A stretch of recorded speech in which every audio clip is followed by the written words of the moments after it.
Now for the big goal. Keep toxins out of my body. The accumulation of toxins in the body accelerates aging. It's an unfortunate reality of life that toxins are constantly building up in our bodies, according to Mallory Ortberg. People with allergies, autoimmune diseases, neurodegenerative diseases, diabetes and cancers, in many cases have something in common. They all have exposure to toxins. Toxins are directly associated with poor memory and concentration, word confusion, mood issues, headaches, vertigo, and cravings. Toxins poison my body and brain in 10 ways. They harm enzyme systems, resulting in lack of energy and limit ability to fight free radicals. They lower cerebral blood flow, resulting in poor thinking and decision making. Toxins damage the digestive tract, so you cannot detoxify the body anymore. Damage DNA, which accelerates aging. It changes gene expression even in the next generation. It damages cell membranes and communication between cells. It disrupts, suppresses and blocks hormones, resulting in serious imbalances. It impairs the immune system and disrupts the intestinal microbiome, causing a leaky gut. Wow, that is serious. Picture this. There is a toxin team playing against your own detox team, and the match never stops. The toxin team consists of metals and inorganic chemicals such as mercury, lead, arsenic, and cadmium. Also organic chemicals such as pesticides, benzene, and much more. And biotoxins produced by living organisms like mold in your home. They play without rules and has lots of big money behind them. Your own detox team consists of excretion players, and their names are sweat, urine, breath, stool, and biochemical players such as your liver, kidneys, fat, bones, and brain. This is all you have, and you have limited resources. So, to help your detox team win the fight, you must minimize exposure to toxins, treat specific toxicity, and optimize your detoxification by helping your liver and kidneys to play for the first team. Number 11 is to ensure optimum blood flow to the brain. Everything about you depends on blood circulation, says Jack LaLanne. Low blood flow to the brain is the number one predictor of future memory problems and how quickly it will deteriorate. Because blood is the channel that provides brain cells with nutrients and oxygen and clears toxins. 20% of the body's blood flow is used by the brain to extract oxygen. If you have blood flow problems anywhere, you have it everywhere in your body, and your brain will suffer. What happens if a business does not have enough money to operate? It downsizes to survive. Well, oxygen and nutrients are for the brain what money is for a business. Without it, your brain will downsize some functions to survive, and the memory center is usually the first to close down. Number 12 is to support my mitochondria. Mike Birbiglia asked this question: how many mitochondria does it take to power a cell? Only one, because each cell has its own mitochondria as powerhouse of the cell. Do not confuse mitochondria with hypochondria. Hypochondria is a condition that affects the mind where a person thinks they are ill, yet in real sense they are not. Mitochondria refers to the tiny power plants, you can call it batteries, inside each cell that converts oxygen into energy in the form of adenosine triphosphate, also referred to as ATP. When mitochondria are healthy, they crank out ATP and you feel energized. When mitochondria are damaged, you feel tired, foggy, and old, even if you are young. And you definitely do not suffer from hypochondria.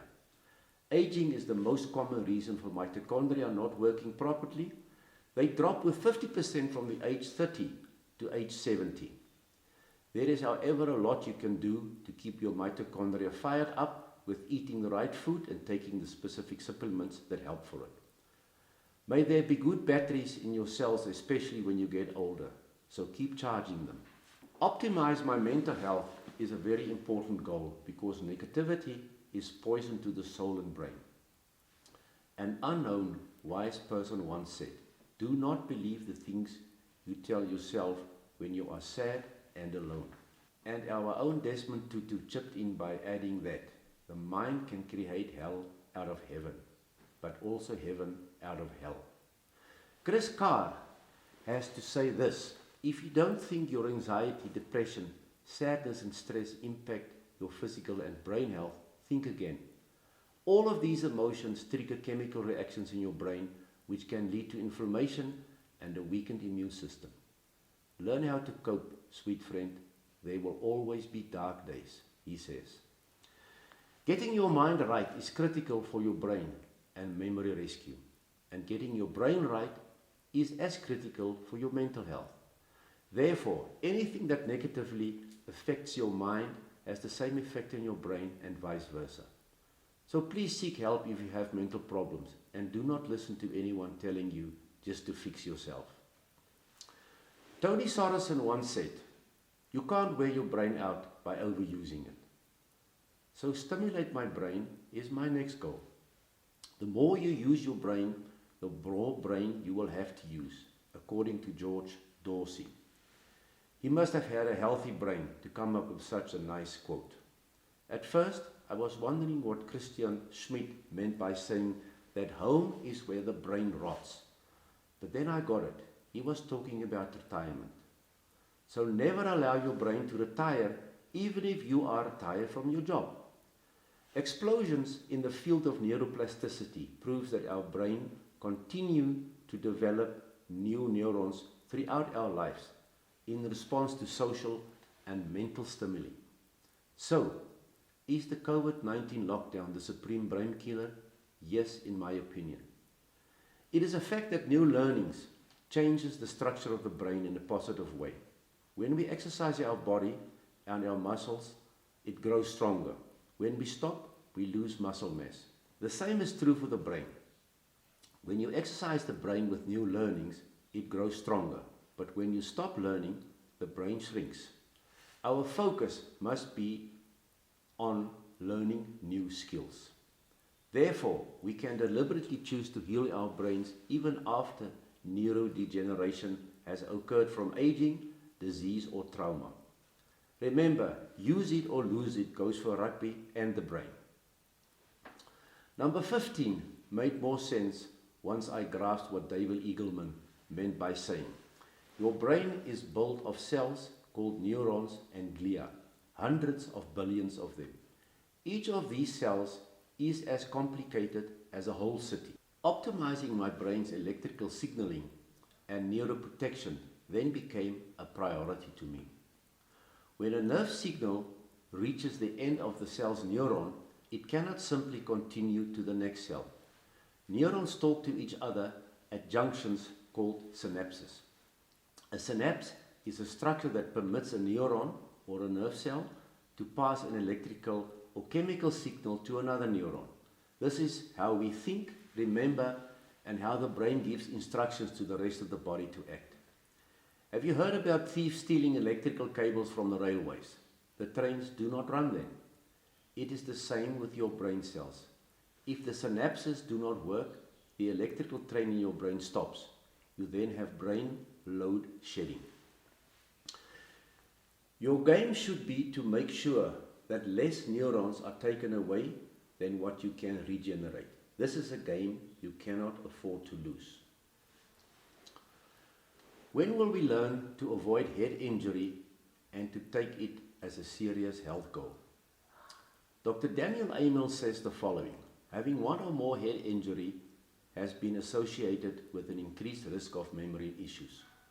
If the injury occurred before the age of 25, a person has 2.5 times the risk of memory problems. If it occurred after 55, a person has almost 4 times the risk. The risk is even higher if the person has the APO4 gene. Your brain is like soft butter or custard. Do this later today when you have time. Put a round ball of 500 grams of butter in a metal bowl, close the lid with tape, and hit the bowl against the wall. Then see what the butter looks like. Now that is what happens with your brain if you get a head injury. Your brain is soft, but its skull is hard and full of sharp bony ridges, which means that your brain is easily damaged if your skull is banged against anything. Whiplash slams the brain against the skull and creates bruising, broken blood vessels, bleeding, increased pressure, lack of oxygen, and damage to nerve cell connections. Now, who wants that? So, protect your head because your brain is in it. Number 17, namely take supplements, is easy to do, but without the other 18 goals does not help much. Supplements are supplemental to food, otherwise it would have been called replacements. On supplements, Dr. Daniel Amel says that when he is treating people, one question he always asks himself is, what would I prescribe if this were my mother, my wife, or my child? More and more after 35 years as a psychiatrist, I find myself recommending natural treatments. Supplements are a great way to help support key functions in the body and brain by providing components that can be hard to get through diet alone. For each of the preceding health goals, there are supplements that can help you achieve these goals. It is, however, important that you know which supplements work and that you buy it from a reliable source. The last two goals are very important because without them, no progress will be made. Troubleshooting is important to ensure progress and to keep you moving forward. When it comes to brain health, you must always step up your game by going back to the drawing board. Remember, your brain has the inclination to degenerate naturally as you grow older. So do not relax and keep up your game. Always check if you make progress with your lab test deficiencies, your health goals, and your new habits to support your health goals. Are you putting your shoulder behind the wheel, or shall I say, for that matter, behind your brain, is the question you must always ask. It is important to keep in mind that you are your own experiment because your condition is unique and you are one of a kind when it comes to cognitive decline. So let troubleshooting be your brain sport. Number 19 is last of my health goals, but in terms of importance, it is really number 1. So here it is. Implement my personal plan to reverse my cognitive decline and prevent any relapse. A plan without action remains only a plan, and as such, it is wasted time and effort. Your plan can be exceptionally good, but if you do not back it up with new productive habits, your plan alone will do you no good. You might say that 19 health goals are a lot to handle. Yes, it is, but I prefer this rather than having a brain that is my worst enemy. I would love you to think that I am a clever guy, but no, all of what I said and more is part of the Bredesen protocol. I just made it practical for me to know what I should do to make me healthier. If you want to know more about how to implement these 19 health goals and the related habits, go to my website www.brain-fit.net to read and hear more about the Bredesen protocols. The question now remains, what can you do to prevent or reverse your cognitive decline? These are the lessons I learned. I'm responsible to prevent illness that can control my life. My doctor can help me with this, but essentially my doctor's role is to treat me when I'm ill. I hope that this can change and that all doctors begin to focus on helping us to prevent illness as well. That is why I became my own health advocate and take charge of my cognitive health. No one else will do that for me. And this is important to know. The sooner you start by caring for your brain, the better the result. The first step is to ignore the false paradigm that dementia or Alzheimer's in its extreme form is not preventable or reversible, and to start empowering yourself with information that proves this paradigm not to be true anymore. Join the healthcare revolution that puts the power in your hands so that you can protect your cognitive health and enjoy a long, vibrant, healthy life and stay young longer. This, however, unfortunately, takes more effort than popping a pill or two.